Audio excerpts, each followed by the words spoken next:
Bismillahirrahmanirrahim. Assalamualaikum Bapak. Waalaikumsalam warahmatullahi wabarakatuh. Bapak, apa kabarnya Bapak? Alhamdulillah baik, sehat. Alhamdulillah Bapak. Bagaimana nih Pak keadaan tentang sekolah kita gini Pak? Ya, untuk sekolah kita alhamdulillah kondusif ya.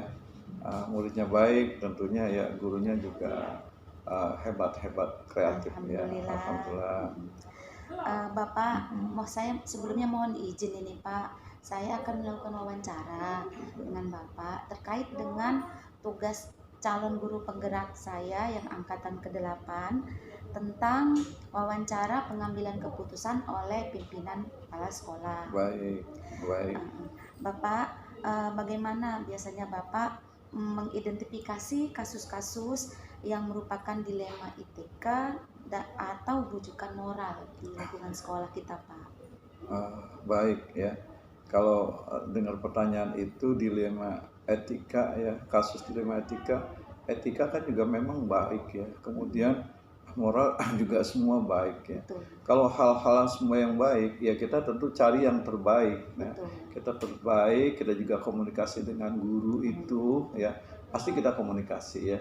Kalau dia mungkin baik itu juga dia salah terapkan ya kita meluruskan kan gitu. Jadi tidak luput, kita juga ada sharing ya.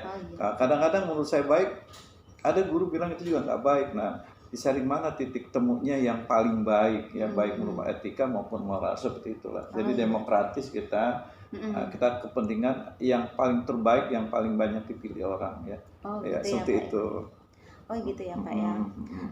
Selanjutnya Bapak, bagaimana Bapak menjalankan pengambilan keputusan di sekolah kita nih Pak? Baik. Terutama untuk kasus yang dimana ada dua kepentingan yang sama-sama benar gitu Pak, atau sama-sama mengandung nilai kebajikan. Betul. Itu bagaimana ya Pak ya? Iya, tadi dilema itu dua-duanya benar. Ada kebajikan. Ya kita hitung dinilai tadi. Kebaikannya semana, kan ada baik, ada yang baik tapi ada yang terbaik. Betul. Ya kan, kalau memang itu yang terbaik ya kita ambil yang terbaik. Ya kan, etika juga ada etika tadi ya, mungkin contohnya seperti ini, etika kan menghormati orang tua, mau dewasa ya, tapi dalam menghormati orang tua bagaimana yang terbaik ya. Ada yang orang cuma menghormati saja, tapi menghormati lebih pada tadi lebih santun, lebih berbakti ya kan. Lebih peduli dengan orang tua. Begitupun terhadap guru. Ada yang guru sama muridnya ya, kita lihat dia baik cuma selamat pagi Bu atau assalamualaikum. Ada yang anak mengucapkan selamat pagi atau assalamualaikum sambil mungkin cium tangan, kan gitu. Atau bagaimana dia juga ada nyebutkan sambil itu Ibu sehat ya kan, itu juga lebih etikanya, lebih moralnya lebih bagus kan ya, seperti itu. Jadi yang paling baik itu mana kita. Oh iya begitu ya Pak ya. Baik.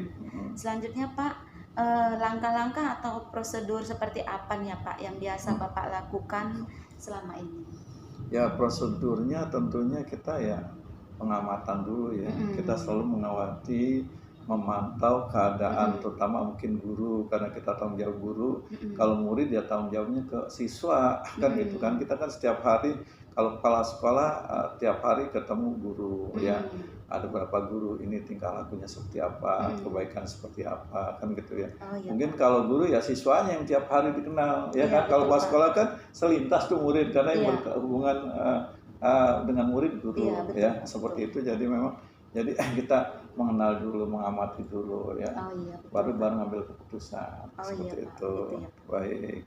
Ya Pak, selanjutnya Pak, hal apa saja nih Pak yang selama ini Bapak anggap efektif dalam mengambil keputusan pada kasus dilema etika? Ya, kalau apa saja yang diputuskan ya, tentunya saya kan harus membuat tadi pengamatan, pencatatan ya, gitu. Saya catat, amati berdasarkan pengalaman si A, si B seperti ini ya. Mungkin tadi udah baik, tapi yang namanya manusia baik itu kan belum sempurna. Mungkin yang sempurna milik Allah ya. Mungkin kalau belum sempurna benar ya mungkin ada tadi sifatnya salah ya kita tegur lah.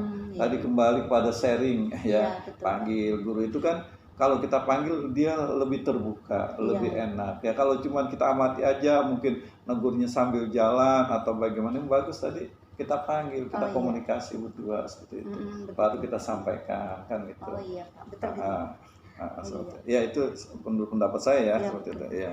Selanjutnya Pak, apakah ada tantangan nih Pak selama ini dalam mengambil keputusan dalam kasus dilema etika, Pak? Ya, untuk uh, Tantangan. tantangannya pasti ada ya, tapi tantangan itu kan hal-hal yang kecil ya, kalau Pak, saya lihat ya kecil aja, karena pada umumnya kalau kita menjaga etika atau menjaga hubungan baik ya, dengan kesantunan, dengan norma-norma yang baik dengan guru, saya pikir tantangan itu bisa apa ya, kita lewatkan ya, kita bisa hindari ya gitu. Jadi yang kadang-kadang yang membuat tantangan itu tadi kearoganan ya kan, antara jarak pemisah antara atasan bawahan. Tapi kalau kita welcome aja ya, terbuka ya, dalam arti kata kita memperhatikan bahwa guru itu rekan kita, mungkin partner kerja kita ya, dia juga menghargai ya kan, seperti itu. Oh iya Pak. Baik, Pak. baik. Selanjutnya Pak, apakah Bapak memiliki suatu tata kala Pak atau jadwal tertentu untuk menyelesaikan satu kasus dilema etika, atau Bapak langsung aja menyelesaikan di tempat kejadian seperti itu misalnya? Apakah ada Bapak memiliki jadwal dalam penyelesaian atau prosedur ya, atau langsung seketika begitu? Dilihat permasalahannya ya. Lihat kondisinya. Kalau memang itu urgent benar ya langsung ya, ada waktu dan langsung. Tapi kalau misalnya mungkin saya sibuk, kepala sekolah sibuk, ada hal lain ya, tentunya saya jadwalkan.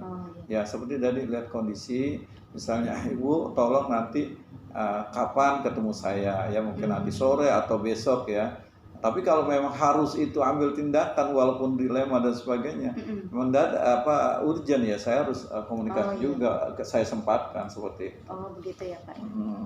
Selanjutnya Pak, apakah Bapak ada seseorang yang membantu Bapak untuk mempermudah dalam pengambilan keputusan dilema etika gitu Pak? Tentunya pasti ada.